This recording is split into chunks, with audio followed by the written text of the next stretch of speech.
Welcome to May Messy Church. Did you like that song? I love it. I think it's so exciting, counting down to worship, and all the words they use gets me really in the mood to it. But this month we are going to be thinking about words. We're going to be thinking about powerful words and whose words are even the most powerful, like Jesus's. Before Rebecca tells us the story, we'll do some of the things that they said on that video. We'll get ready to worship. So let's get up and worship the number one.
Down, you are never gonna guess what's just happened.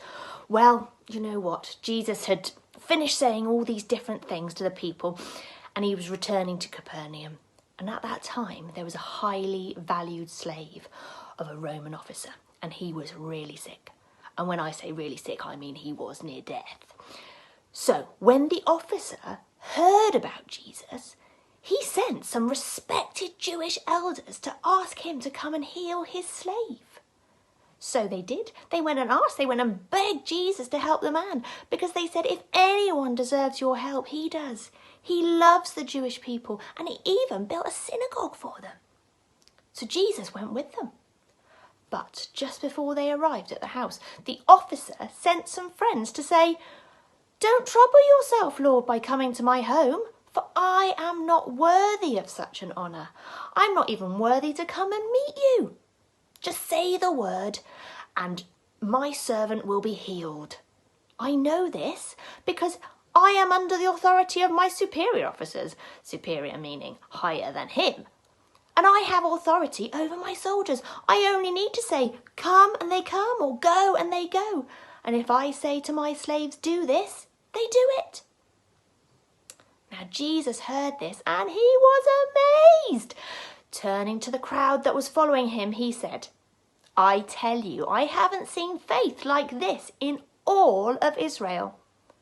And you know what happened? When the officer's friends returned to the house, they found that the slave was completely healed. This is just the most amazing thing.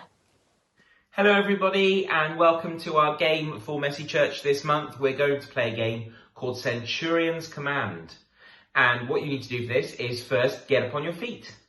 Yes, everybody, you two, up you get, everybody on their feet, ready to join in. Find a space because you're going to need some space to do some actions. I'm going to show you the actions first and you can copy. So for each command there is its own action. The first one is Centurion's coming, and you do this. Salute. That's Centurion's coming. Then we have stand on guard.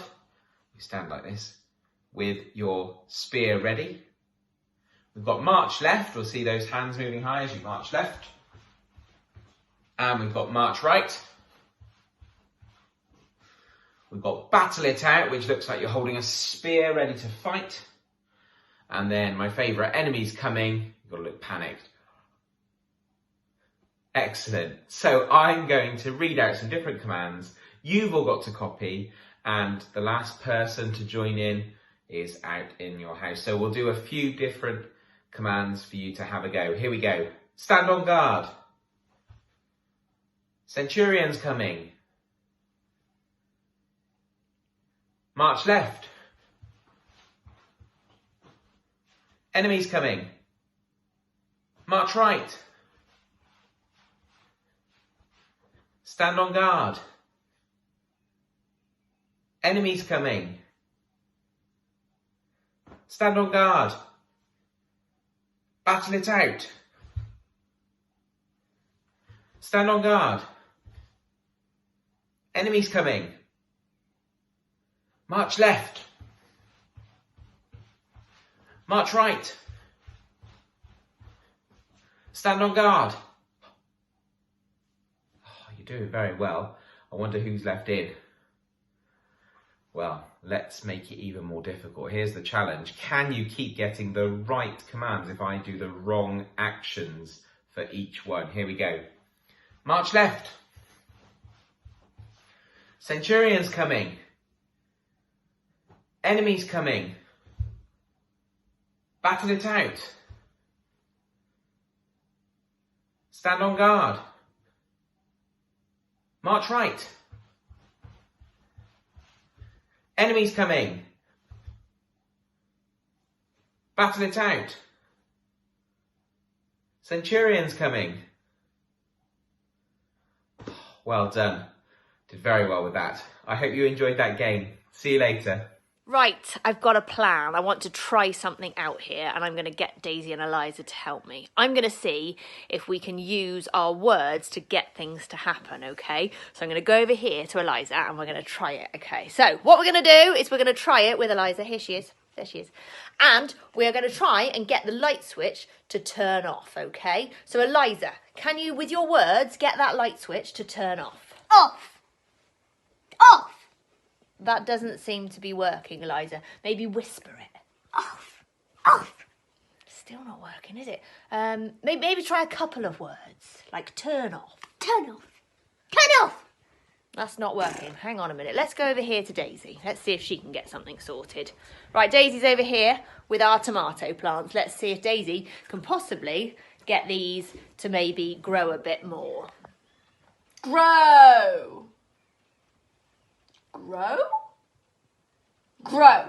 It's just not any good, is it? Maybe try asking, saying please. Can you please grow? Please.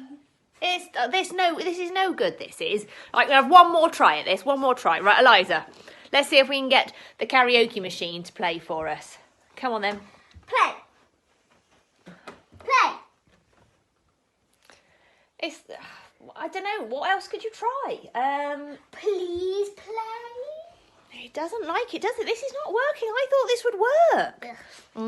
Oh no. Well, that's not worked, has it? Let's just see what Jesus had to say about it. Okay, so I think it's safe to say that just speaking a word doesn't make something happen, does it? We don't have that kind of power. And even though we should remember that our words are very powerful, they can sometimes make people feel quite sad. They do make people feel very happy. Or they could sometimes just make people just feel, oh, I don't know what's going on now. The point is that Jesus' words are the most powerful of all. They can heal and they can save. But why? Because they belong to Jesus. They belong to God, and he is the most powerful person in the entire universe. Wow, his words work. Now this centurion soldier, he had the most amazing faith. But what was greater than his faith was that Jesus' word worked. Just one word and that servant was healed. And that's the kind of power that Jesus has. He just had to speak. And then one word and that servant was healed that very hour. His word worked. Imagine that kind of power. The power to speak and see it come true. Jesus' words are very, very powerful, and we can read more of his words and be reminded of his power when we read the Bible. So when we speak to people, even though we don't have the power like Jesus had in our words, we do have that option in the kind of words we use, don't we?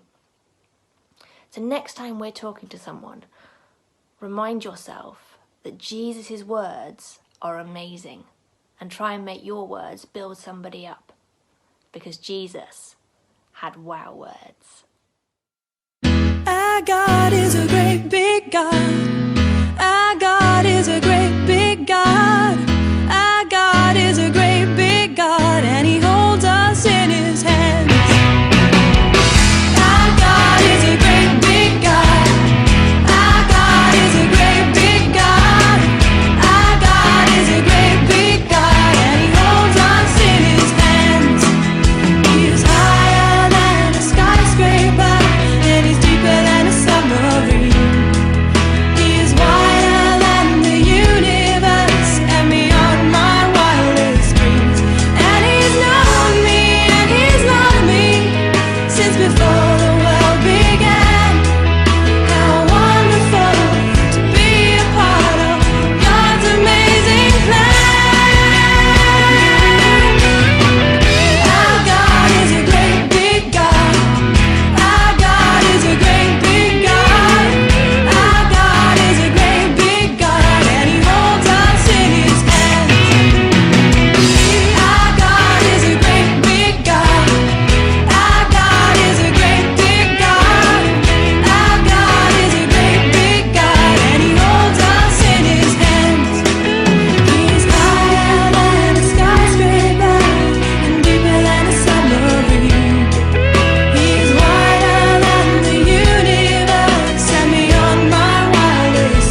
So there was a couple of things that we can learn from the story. Firstly, faith finds a way. Do you have faith that God can do great things in your life? Faith finds a way. The centurion soldier didn't think that he was worthy enough of Jesus to visit his house. He knew that he wasn't a Jew. Jews were the ones who followed God. The centurion probably believed in God, but he didn't think that he was a good enough man for God to even come, or even a godly man to come and visit his house. He just didn't feel good enough. Yet faith finds a way. The centurion had faith that Jesus was who he said he was, and that he could heal his servant. The Bible says in the book of Hebrews, faith is being sure of what we hope for and confident of what we do not see. The centurion was sure that Jesus could heal his servant. He was sure that all Jesus had to do was speak the healing and his servant would be healed. His faith found a way. He asked Jesus to simply speak the word, yet it was Jesus who had the power to heal. It all comes from Jesus. Keep seeking after him, just as a centurion soldier did, and keep finding a way to give him glory in your life. Number 2, Jesus meets our needs. Jesus has the power to meet all of our needs. All we need to do is call on his name and ask him for help, just like the centurion soldier did. Jesus wants to be the one we turn to for help. He wants to be involved in meeting our needs. Needs are different to wants. The servant needed healing or he would die. Philippians 4:6 says, "Do not be anxious about anything, but in everything, by prayer and supplication with thanksgiving, let your requests be made known to God." So remember, have faith like the centurions, and you can always ask God to gift you with more faith. And ask God because he loves to give good gifts to his children. Now we're going to listen to a song as we think about what we've learnt today and what we've heard. So get up, have a wiggle, have a jiggle, jump around, and then find yourself a comfy place to sit, kneel or lie down so that you can listen to God and hear what he's saying to you.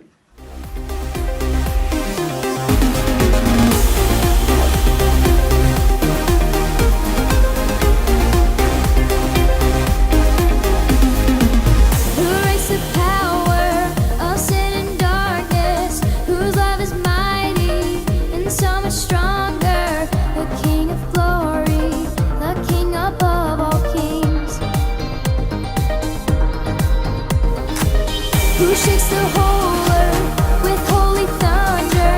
Who leaves us breathless in awe and wonder? The King of glory, the King above all kings. This is amazing grace. This is unfailing love. That you would take my place, that you would bear my cross. You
Thank you everybody for joining us for Messy Church May and for getting involved in all the activities. We hope you've enjoyed yourself.